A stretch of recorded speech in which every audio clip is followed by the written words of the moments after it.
probably tell from the title of this video, I am not doing a vlog today. I am sitting here in my serious corner, which you may recognize from my Nobu review. I will link that video here if you haven't seen it. Today I'm going to be talking about running, so if you are a runner or you're trying to get into running, let's be best friends. Click the subscribe button down below because in the next 10 weeks I will be doing a mini series about running here on my channel. I'm training for a half marathon and I am going to be talking about my gear, how I train both in the gym and running, nutrition, motivation, and a lot of other things related to running. I'm hoping that I will get at least 5 videos during this 10-week period. I still want to do vlogs and I don't have all the time in the world to do videos. For now, the goal is to do at least 5 videos, and I have nutrition, gear, and training plan, how I set up my training plan. Those are the 3 topics that I've already decided on. Today I'm actually gonna start with one of them, and that is how I set up my training plan, because it seems like the natural place to start. I actually started training yesterday, so this is the first week of training for me and I'm kind of just getting into it still. It's been quite the summer for me already, to be honest. I thought that I would get a lot more running done and that I would be at a different place right now, but I'm not. It feels like I'm starting from scratch, which explains why it's only 10 weeks. It's quite short for a half marathon training period, but we will see how it goes. I have a big goal and I'm thinking about it like shooting for the moon, and if anything I will land amongst the stars, right? So a little background story on my running, just so you know where I'm coming from. I've been running for probably 5 years, but a bit more than 1 year ago right now I decided I wanted to do my first race. So I went straight for the half marathon distance. I was not interested in anything else, and I started training in June last year, and my first half marathon was actually the same one that I'm racing 10 weeks from now. Before I trained for my first half marathon, I was running short distances. I was mainly doing fartlek type workouts just for fun. I did not have a goal in mind. I was just running to my music and enjoying myself. Why I decided to start racing, I can't really tell you. It just came to me one day. I enjoy racing. I have done 3 half marathons now and 1 10K, but to be honest, the biggest change that has happened since I started racing is I don't feel necessarily a lot more competitive in running. I just have started to really enjoy the long, slow distances rather than the quick interval type running that I did before. So my first half marathon I did in 2 hours, 20 minutes and 55 seconds. And I did not have a time goal back then. I was just going to complete the distance for the first time. And actually I had been injured during the entire training period, but I will always remember crossing that finish line and for the first time ever completing 21.1 kilometers. It was very special and I'm very excited to go back and do the very same race this year. So my current PR for the half marathon is 1 hour, 58 minutes and 46 seconds. I did that in April in Madrid and I have a vlog from that weekend. I will link it here. So like I said, I do set up my own training plans. I do not have a coach and I do not use those cookie cutter training plans. So the cookie cutter plans obviously don't take you into consideration at all. They are just very standard and they don't tell you what to do if you are injured. A coach can help you adjust to some degree, but in the end you are the runner and you can feel your body and how your training is going. So being able to trust yourself and being able to scale your training to how you feel, I find extremely helpful and useful. and it is probably the biggest reason why I do not have a coach. I want to know what I can do, what my body can do, what my research can teach me. So then my PRs are truly my PRs. They are the result of hard physical work and a lot of research. I do read everything I come across in regards to running. I also listen to a lot of podcasts and talks and lectures, and I love learning things, and especially about running, because there's so much to learn and there are so many passionate runners and lecturers to listen to.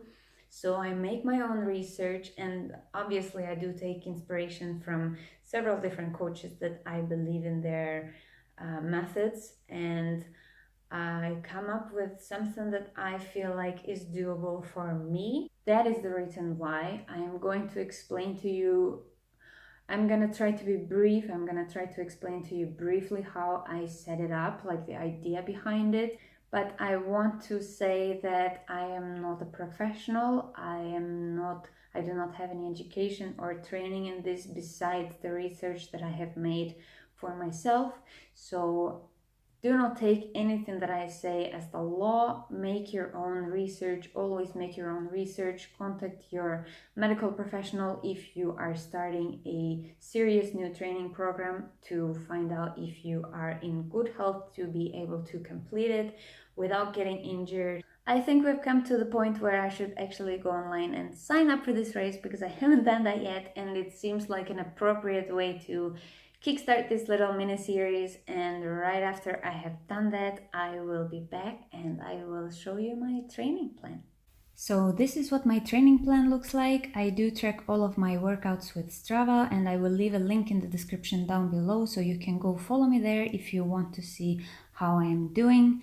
And this is just going to be a quick overview of what my plan looks like. So don't worry if you don't understand all of the terms that I use today, because I will do a video going through an entire week of workouts where I will be able to explain more in detail and actually show you what these terms mean. So on Monday I start the week with an easy run, and this is just adding volume to my week, so it's not a tough workout in any way, and I do not have a pace goal for these runs.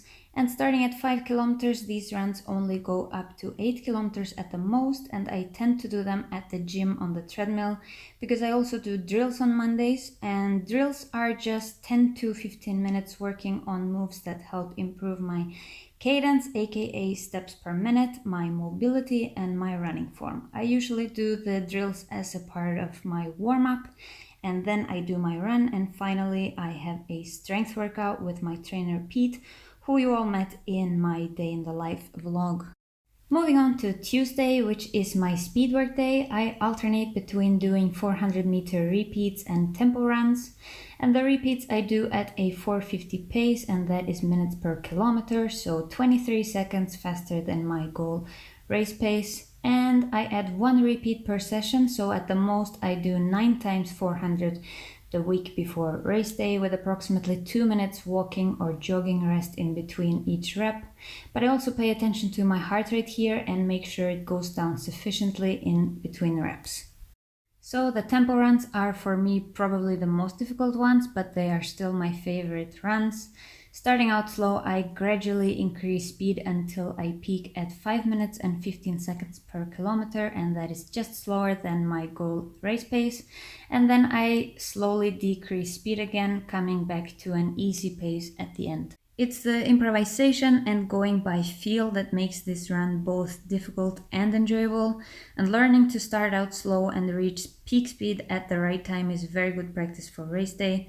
So I do tempo by time rather than distance. Starting at 30 minutes, my longest tempo run is 45 minutes. And for speed work, it is important to do a proper warm-up and cool down. So a lunge matrix, leg swings, and easy jogging both before and after the workout.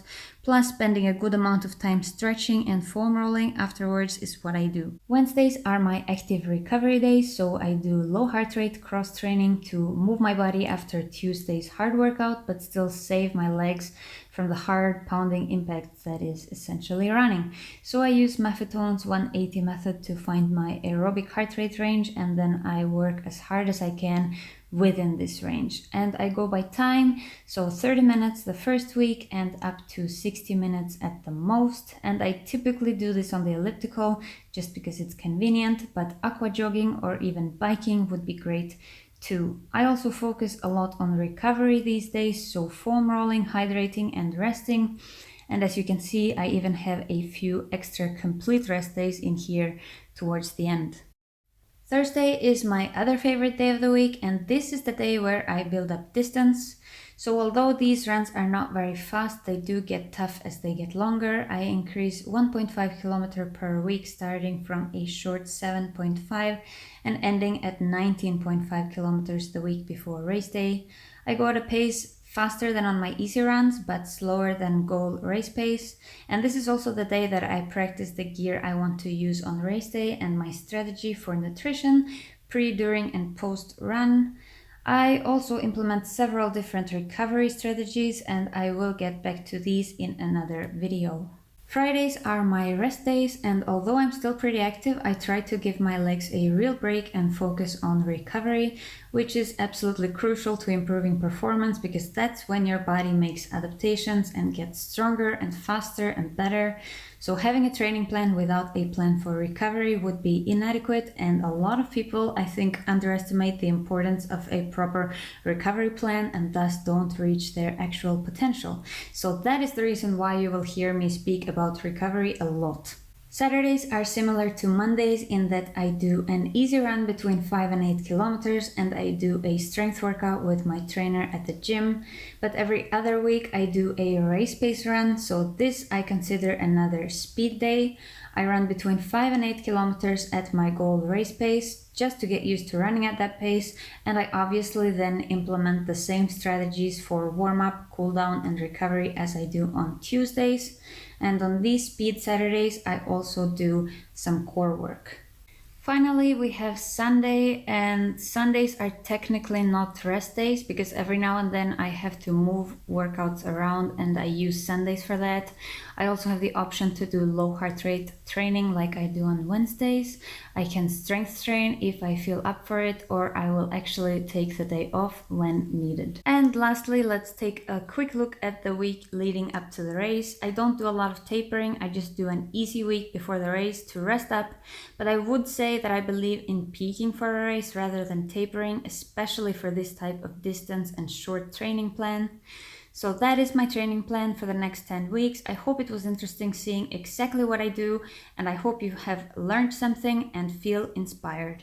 That is all for today, guys. Thank you so much for bearing with me on my first chatty sit-down video.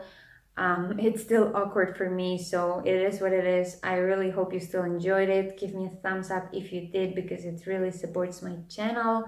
Subscribe if you want to see more of these videos, and I also have vlogs coming out frequently. So if you're not into running but you somehow still are here, then wow, this is not going to be the only content that is coming until September. If you have any questions or would like to suggest a topic I could talk about during this period, please leave a comment down below. I will get to it, and I am very grateful for all your support and all your suggestions. Don't forget to subscribe before you go, and I will see you in my next video. Bye!